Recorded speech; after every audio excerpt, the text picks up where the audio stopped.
Chapter 6 Ram Navami Festival and Masjid Repairs. Efficacy of the touch of the Guru's hand. Ram Navami Festival, its origin, transformation, etc. Repairs of the Masjid. Before describing Ram Navami Festival and Masjid Repairs, the author makes some preliminary remarks about Sadguru as follows. Efficacy of the touch of the Guru's hand. When Sadguru is the helmsman, he is sure to carry us safely and easily beyond the worldly ocean. The word Sadguru brings to mind Sai Baba, the perfect master. He appears to me as if standing before me and applying Udi, sacred ashes, to my forehead and placing his hand of blessing on my head.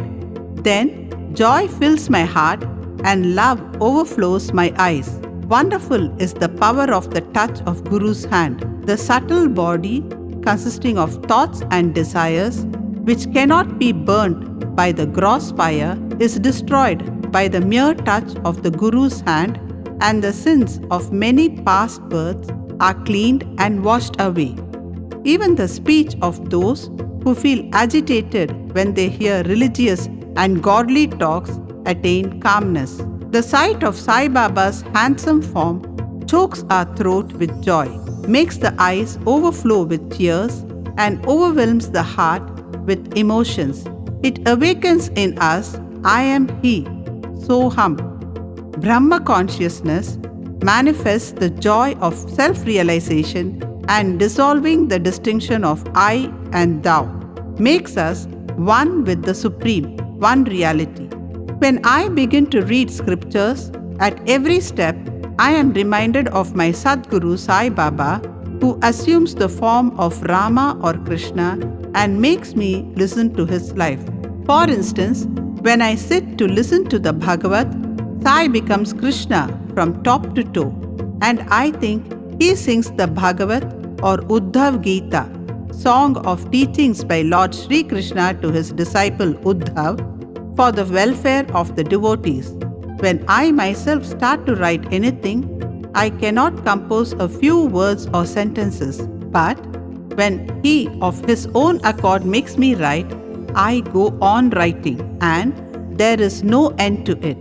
When the disciple's egoism props up, he presses it down with his hand and gives him his own power, makes him achieve his object, and thus satisfies and blesses him.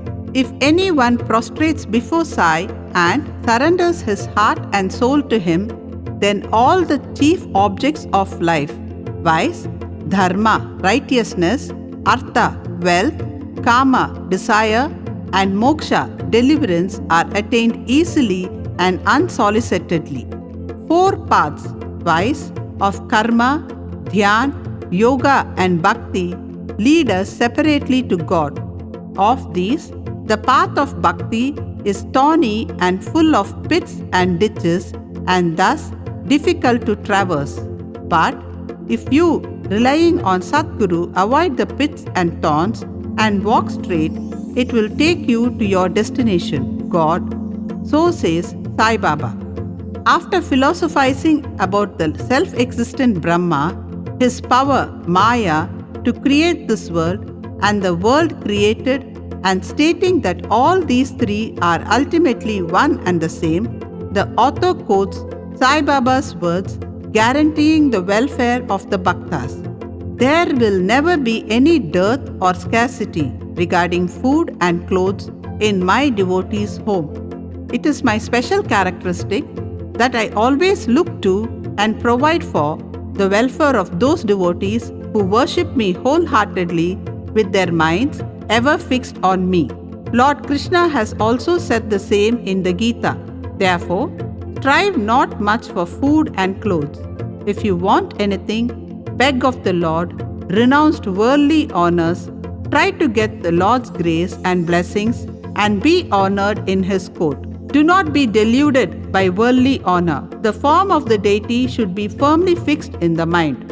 Let all the senses and mind be ever devoted to the worship of the Lord. Let there be no attraction for any other thing. Fix the mind in remembering me always, so that it will not wander elsewhere towards body, wealth, and home. Then it will be calm, peaceful, and carefree. This is the sign of the mind being well engaged in good company. If the mind is vagrant, it cannot be called well immersed in him. After quoting these words, the author goes on to relate the story of Ram Navami festival in Shirdi. As Ram Navami is the most celebrated festival at Shirdi, another fuller account, as published in Sri Sai Leela magazine of 1925, page 197, is also referred to, and a summary of the festival, as related in both these accounts, is attempted here. Origin. One Mr. Gopal Rao Gund was a surveyor in Survey Department at Kopargaon. He was a great devotee of Baba. He had 3 wives but had no issue. With Sai Baba's blessings, a son was born to him. In the joy that he felt due to this, an idea of celebrating a fair or Urus occurred to him in the year 1897. Urus are celebrated at the tombs of Muslim holy men. It is surprising that how Mr. Gund, a Hindu, got this idea, and he placed it for consideration before other Shirdi devotees, viz. Tatya Patil, Dada Kote Patil, and Madhav Rao Deshpande, Shama. They all approved of the idea and obtained Sai Baba's permission and blessings for it. Then, an application was made to get the collector, district magistrate. Since he is responsible for the collection of land revenues, he is also called the collector. Collector's sanction for celebrating the Urus.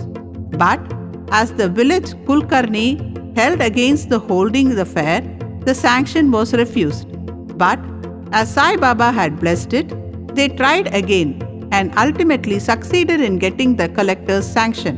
The day for the Urus was fixed on Ram Navami after having consultation with Sai Baba. It seems he had some purpose behind this, viz. the unification of the 2 festivals, the Urus and the Ram Navami, and the unification of the 2 communities, the Hindus and the Mohammedans. As the future events showed, this end or object was duly achieved, though the permission was obtained, but other difficulties cropped up. Shirdi was a village and there was scarcity of water. There were 2 wells in the village. The one in use dried up soon, and the water from the second was brackish. This brackish water was turned into sweet water by Sai Baba by putting flowers into it. As the water of this well was insufficient, so Tatya Patil had to arrange to get water from outside. Temporary shops were to be constructed and wrestling bouts arranged. Gopal Rao Gund had a friend by name Damo Anna Kasar of Ahmednagar. He also was similarly unhappy in the matter of progeny, though he had 2 wives. He too was blessed by Sai Baba with sons, and Mr. Gund prevailed upon his friend to prepare and supply 1 flag for the procession of the fair. He also succeeded in inducing Mr. Nana Sahib Nimonkar to supply another flag. Both these flags were taken in procession through the village and finally fixed at the 2 corners of the masjid, which is called by Sai Baba as Dwaraka Mai. This is being done even now. The Sandal Procession. There was another procession which started in this fair. The idea of Sandal Procession originated with one Mr. Amir Shakar Dalal, a Mohammedan Bhakta from Khorla. This procession is held in honor of great Muslim saints. Sandal, that is chandan paste, and scrapings are put in the thali, flask dishes, with incense burning before them, and carried in procession to the accompaniment of band and music through the village. And then, after returning to the masjid, the contents of the dishes were thrown on the nimbar, niche, and walls of the masjid. This work was managed by Mr. Amir Shakar for the first 3 years and then afterwards by his wife. So, On the same day, the two processions, the flags by the Hindus and sandal by the Muslims, went on side by side and are still going on without any problem. Arrangement. This day was very dear and sacred to the devotees of Sai Baba. Most of them turned up for the occasion and took part in the management of the fair. Tatya Kote Patil looked to all outward affairs, while the internal management was entirely left to Radhakrishna Mai, a female devotee of Baba. Her residence was full of guests on the occasion, and she had to look after their needs and also arrange for all the paraphernalia of the fair. Another work which she willingly did was to clean and whitewash the entire masjid, its wall and floor, which were blackened and were full of soot on account of the perpetual duni, sacred fire of Sai Baba. This she did during the night when Sai Baba had gone to sleep every alternate night in the Chavadi. She had to take out all the things including the dhuni and after thorough cleaning and whitewashing replace them as they were before. Feeding the poor, which was so dear to Sai Baba, was also an important item in this fair. For this purpose, cooking on a grand scale and preparing various sweet dishes was done in Radhakrishna Mai's lodging, and various rich and wealthy devotees took a leading part in this. Transformation of Urus into Ram Navami festival. Things were going on in this way, and the fair was gradually increasing in importance till 1912 when a change took place. That year, one devotee, Mr. Krishna Rao Jogeshwar Bhishma, the author of Sai Sagunopasana, came for the fair with Dada Sahib Kaparde of Amravati and was staying on the previous day in the Dikshis Vada. While he was lying in the veranda and while Mr. Lakshman Rao alias Kaka Mahajani was going with the puja materials to the masjid, a thought arose in his mind and he accosted the latter. Thus, there is some providential arrangement in the fact that the Urus or fair is celebrated in Shirdi on Ram Navami. Ram Navami is very dear to all the Hindus. Then, why not begin the Ram Navami festival, the celebration of birth of Sri Ram, on this day here? Kaka Mahajani liked the idea and it was arranged to get Baba's permission in this matter. The main difficulty was how to secure a Haridas who would do Kirtan and sing the glories of the Lord on the occasion. But Bhishma solved the difficulty by saying that his Ram Akhyan, the composition on Ram's birth, was ready and he would do the Kirtan himself, while Kaka Mahajani should play on the harmonium. It was also arranged to get the Suntavada ginger powder mixed with sugar as prasad prepared by Radhakrishna Mai. So they immediately went to the masjid to get Baba's permission. Baba, who knew everything and aware of what was happening there, asked Mahajani as to what was going on in the Vada. Being rather perturbed, Mahajani could not catch the purport of the question and remained silent. Then Baba asked Bhishma what he had to say. He explained the idea of celebrating Ram Navami festival and asked for Baba's permission, and Baba gladly gave it. All rejoiced and made preparations for the Jayanti, birthday of Lord Ram festival. Next day, the masjid was decorated with buntings, etc. A cradle was supplied by Radhakrishna Mai and placed in front of Baba's seat, and the proceedings started. Bhishma stood up for Kirtan and Mahajani began to play on the harmonium. Sai Baba sent a man to call Mahajani. He was hesitating to go, doubtful whether Baba would allow the festival to go on. But he went to Baba. The latter asked him as to what was going on and why the cradle was placed there. He answered that the Ram Navami festival had commenced and the cradle was put out for that purpose. Then Baba took a garland from the Nimbar niche and placed it round his neck and sent another garland for Bhishma. Then the Kirtan commenced.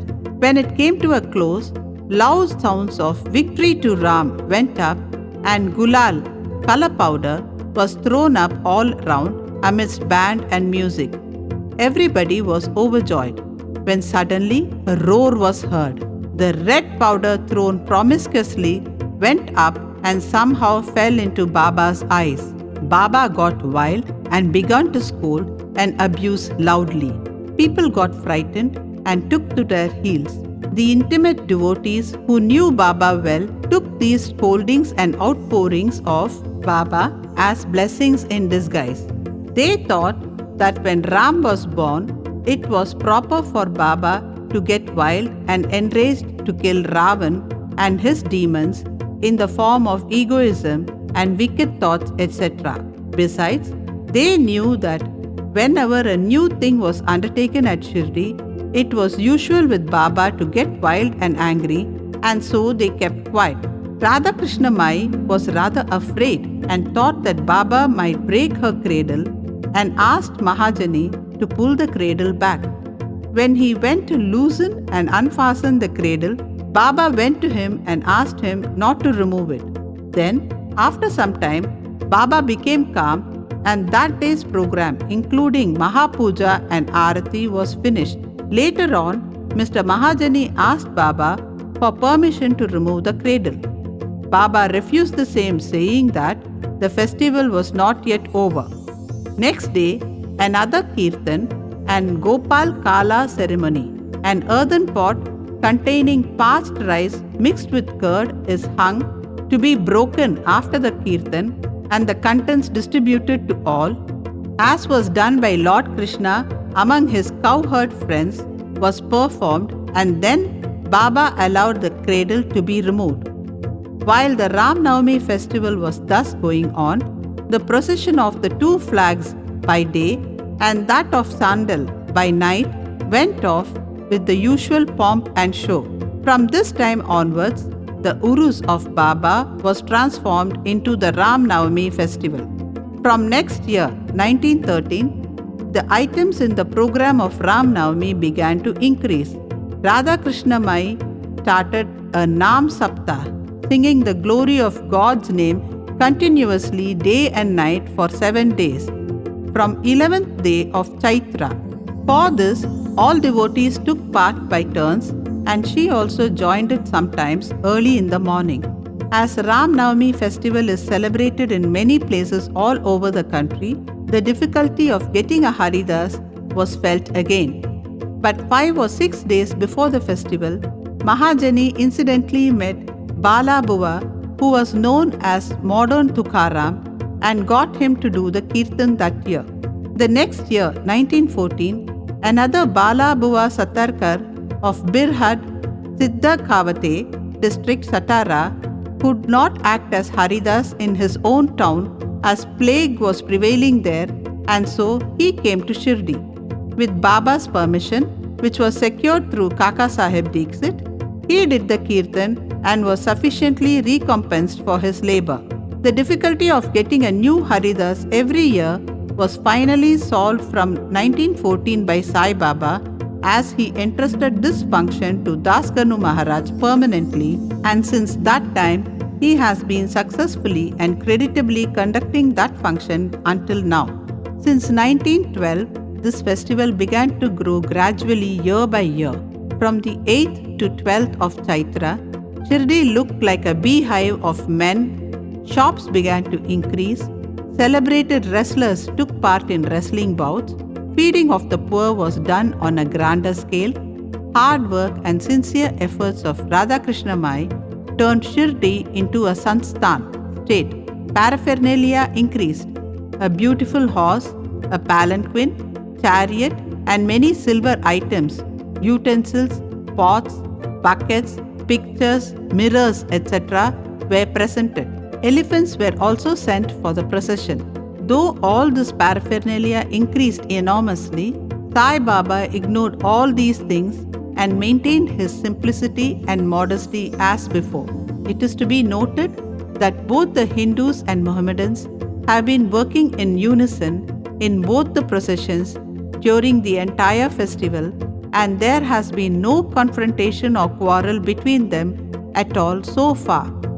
First, about 5,000 to 7,000 people used to gather, but that figure went up to 75,000 in some years. Still, there was no outbreak of any epidemic disease nor any riots worth the name during the past so many years. Repairs to the masjid. Another important idea occurred to Gopal Gund. Just as he started the Urus of fair, he thought that he should repair and renovate the masjid. So, in order to carry out the repairs, he collected stones and got them dressed. But this work was not assigned to him. This was reserved for Nana Sahib Chandorkar and the payment work for Kaka Sahib Dixit. Initially, Baba was unwilling to allow them to have work done. But with the intervention of Mahala Sapati, a local devotee of Baba, his permission was secured. Baba took a small gaddi for his seat, discarding the usual piece of sackcloth used till then. In 1911, Sabha Mantap, courtyard, was also put in order with great labor and effort. The open space in front of masjid was very small and inconvenient. Kaka Sahib Dixit wanted to extend it and put a roofing on it. At great expense, he got iron posts, pillars and trusses and started the work. At night, all the devotees worked hard and fixed the posts. But Baba, when he returned from Chavadi next morning, uprooted them all and threw them out. Once, it so happened that Baba got very excited, caught a pole with one hand and began to shake and uproot it, and with the other hand caught Tatya Patil's neck. He took by force Tatya's peta, struck a match, set it on fire and threw it in a pit. At that time, Baba's eyes flashed like burning embers. None dared to look at him. All got terribly frightened. Baba took out a rupee from his pocket and threw it there as if it were an offering on an auspicious occasion. Tatya was also much frightened. None knew what was going to happen to Tatya and none dared to interfere. Bagoji Shinde, the leper devotee of Baba, made a bold advance, but he was pushed aside by Baba. Madhav Rao was also similarly treated, pelted with brick pieces. So, all those who went to intercede were similarly dealt with. But after some time, Baba's anger cooled down. He sent for a shopkeeper, got from him an embroidered peta, and he himself tied it on Tatya's head as if he was being given a special honor. All the people were wonderstruck to see the strange behavior of Baba. They were at a loss to know what enraged Baba so suddenly and what led him to assault Tatya Patil and why his anger cooled down the next moment. Baba was sometimes very calm and quiet and talked sweet things with love, but suddenly, with or without any reason, got enraged. Many such incidents may be related, but I do not know which to choose and which to omit. I therefore refer them as they occur to me. In the next chapter, the question whether Baba was a Hindu or a Mohammedan will be taken up, and his yogic practices and powers and other matters will also be dealt with. Bow to Sri Sai Baba. Peace be to all.